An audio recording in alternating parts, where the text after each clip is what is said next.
सुनफ्लिक्स voice में आप सभी लोगों का स्वागत है। दोस्तों, मैं आप सभी लोगों के लिए डेली एक एक कहानी लेकर आता हूं, तो प्लीज़ हमारे चैनल को आप लोग सब्सक्राइब कर लीजिए। आज की कहानी है स्पेनिश लड़की की अनोखी प्रेम कहानी। मुझे जयपुर से पुष्कर जाने वाली टूरिस्ट बस में मिला था। मैं अकेले ही सीट पर बैठा था। उस वक्त वे तीनों बस में प्रविष्ट हुए। एक सुंदर विदेशी लड़की और दो नवयुवक, अंग्रेज लड़की और उसका एक साथी तो दूसरी सीट पर जाकर बैठे।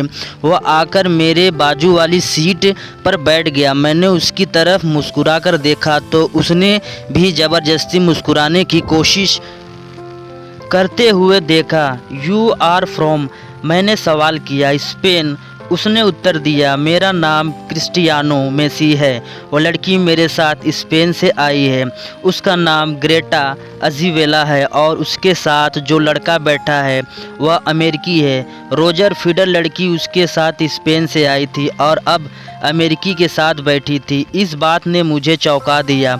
मैंने गौर से उसे का चेहरा देखा। उसका चेहरा सपाट था और वह सामने देख रहा था।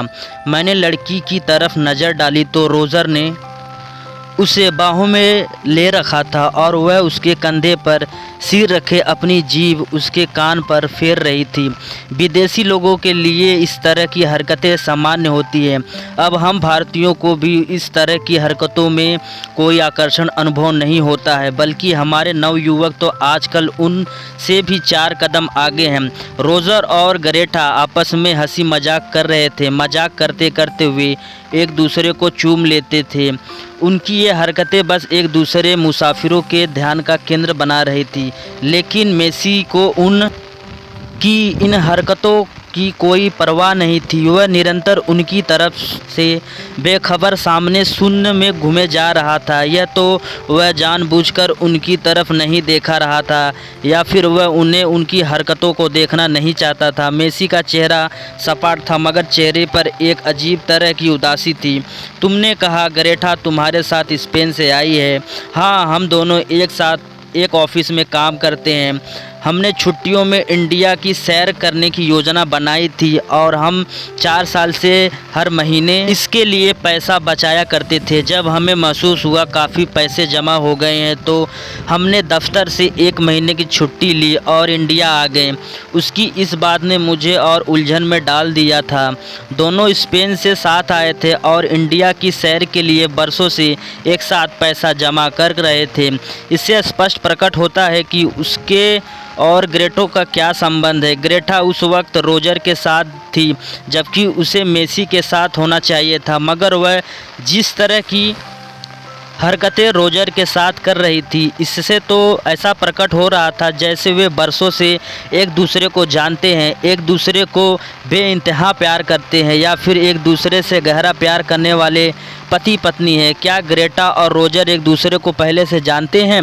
मैंने उससे पूछा। नहीं, मेसी ने उत्तर दिया। ग्रेटा को रोजर 8 दिन पूर्व मिला। वह उसी होटल में ठहरा था जिसमें हम ठहरे थे। दोनों की पहचान हो गई और हम लोग एक साथ साथ घूमने लगे और एक दूसरे को इतना समीप आ गए। उसने अपने बात अधूरी छोड़ दी। मैं एकटक उसे देखता रहा। ये पुष्कर क्या कोई धार्मिक पवित्र स्थान है? मेसी ने विषय बदलकर मुझसे पूछा।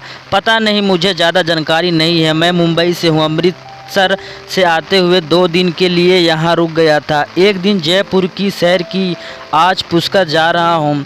साथ ही ये बस अजमेर भी जाएगी। मैंने उत्तर दिया। हम लोग दिल्ली, आगरा में 8 दिन रहे, जयपुर में 8 दिन रहेंगे, वहाँ से मुंबई जाएंगे, वहाँ 3-4 दिन रहेंगे, के बाद गोवा जाएंगे और फिर गोवा से स्पेन वापस। मेसी ने अपनी सारी भविष्य की यात्रा की योजना सुना दी और आगे कहा, सुना है पुष्कर एक पवित्र स्थान है जहां मंदिर में विदेशी पर्यटक हिंदू रीति रिवाज से शादी करते हैं। हम लोग इसीलिए पुष्कर जा रहे हैं। वहां ग्रेटा और रोजर हिंदू रीति रिवाज से शादी करेंगे।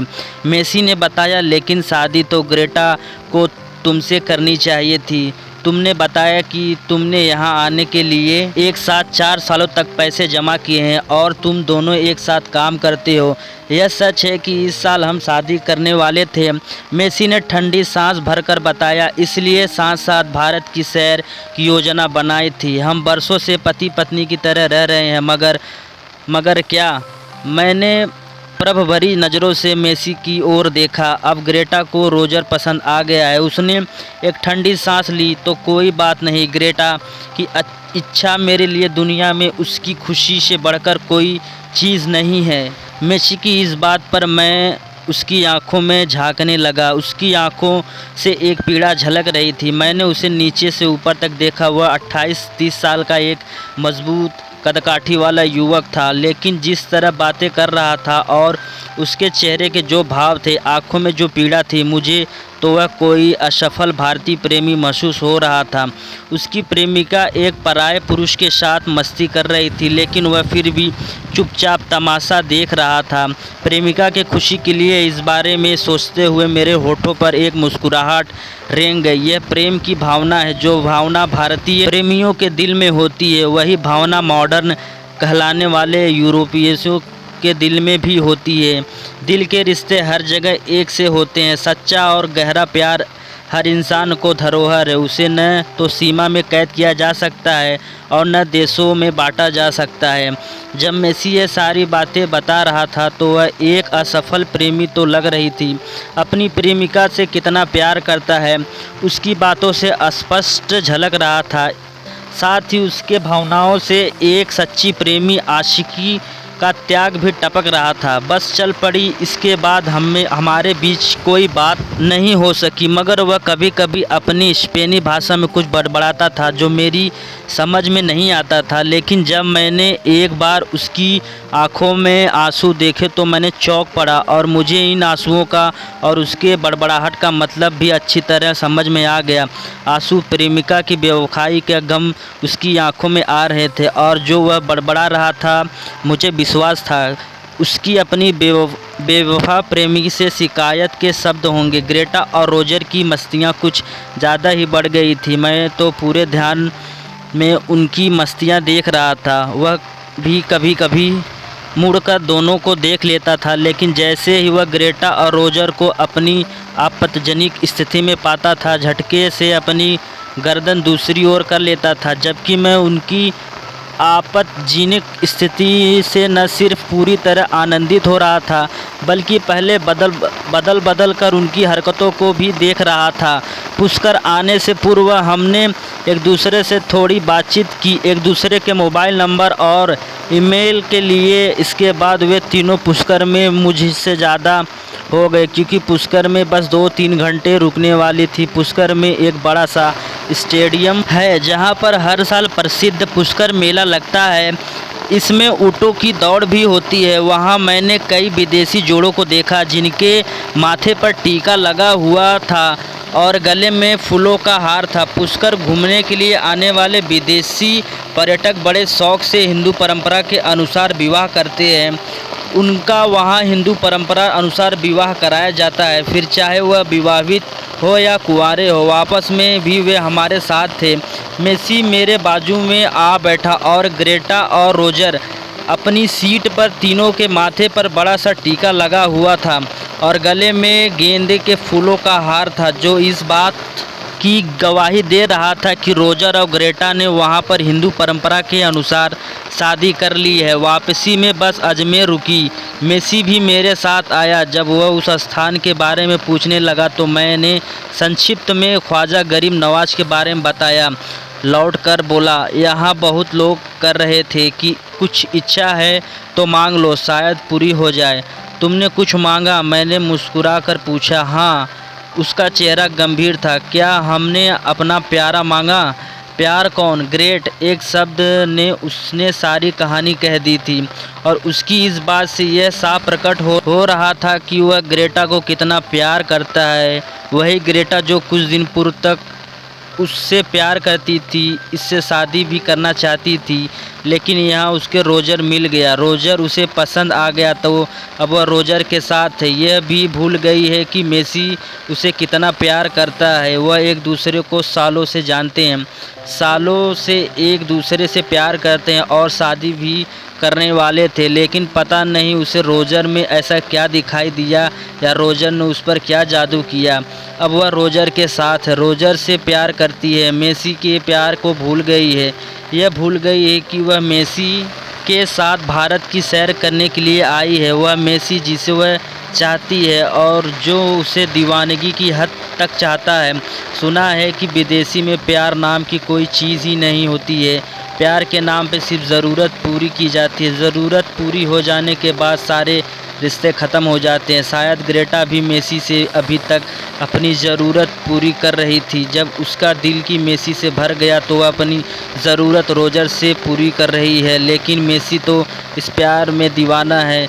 बस वाले हमारे इंतज़ार कर रहे थे। हम बस में आए और बस चल पड़ी। रोजर और ग्रेटा एक दूसरे की बाहों में समाते हुए एक दूसरे का चुंबन ले रहे थे। वह पश्चिम का एक सुशिक्षित युवक दिल के हाथों में कितना विवश हो गया है और अपने दिल के हाथों मजबूर होकर स्वयं को धोखा देने वाले की बातें करने लगा है। गिंडता बीज में पहनने लगा है जो अजमेर की दरगाह पर थोक के भाव में मिलते हैं। जयपुर में वे अपने होटल के पास उतर गए। मैं अपने होटल पर उसने मेरा फ़ोन नंबर व ईमेल आईडी ले लिया और कहा कि वह मुझे फ़ोन करता रहेगा। मैं रात में ही मुंबई के लिए रवाना हो गया और उसको लगभग भूल ही गया। 8 दिन बाद अचानक उसका फ़ोन आया, हम लोग मुंबई में हैं और कल गोवा जा रहे हैं। अरे तो पहले मुझसे क्यों नहीं कहा, मैं तुमसे मिलता, आज या कल तुमसे मिलूं। आज हम एलिफेंटा गुफा देखने जाएंगे और कल गोवा के लिए रवाना होना है। इससे कल भी मुलाकात संभव नहीं। ग्रेटा कैसी है, मैंने पूछा। रोजर के साथ बहुत खुश है, उसका स्वर उदास था। इसके बाद उसका गोवा से एक बार फ़ोन आया, हम गोवा में हैं, बहुत अच्छी जगह है, इतना अच्छा समुद्री तट में मैंने आज तक नहीं देखा। मुझे ऐसा महसूस हो रहा है मानो मैंने अपने देश में या यूरोप के किसी भी देश में हूँ। 4 दिन के बाद मैं स्पेन चला जाऊँगा। ग्रेटा भी मेरे साथ स्पेन जाएगी, लेकिन वह एक दूसरे दिन न्यूयॉर्क के लिए रवाना हो जाएगी। वहाँ रोजर उसका इंतज़ार कर रहा होगा। वह हमेशा के लिए स्पेन छोड़ देगी। अब वे दोनों वहाँ के रीति रिवाज के अनुसार शादी करने वाले हैं। उसकी बात सुनकर मैंने ठंडी सांस ली। कोई बात नहीं मेसी, ग्रेटा को भूल जाओ, कोई और ग्रेटा तुम्हें मिल जाएगी। तुम ग्रेटा को प्यार करते हो ना, तुम्हारे लिए तो ग्रेटा खुश रहेगी। सबसे बढ़कर कोई चीज़ नहीं है, ग्रेटा की खुशी ही तुम्हारी खुशी है। मैंने समझाया, हाँ अनवर यह बात तो है। उसने मेरे स्वर में उत्तर दिया। इसके बाद उससे कोई संपर्क नहीं हो सका। 1 महीने बाद जब एक दिन मैं ईमेल चेक कर रहा था तो अचानक उसका ईमेल मिला। ग्रेटा अमेरिका नहीं जा सकी। रोजर ने उससे शादी करने से इनकार कर दिया। वह कई दिनों तक बहुत डिस्टर्ब रही।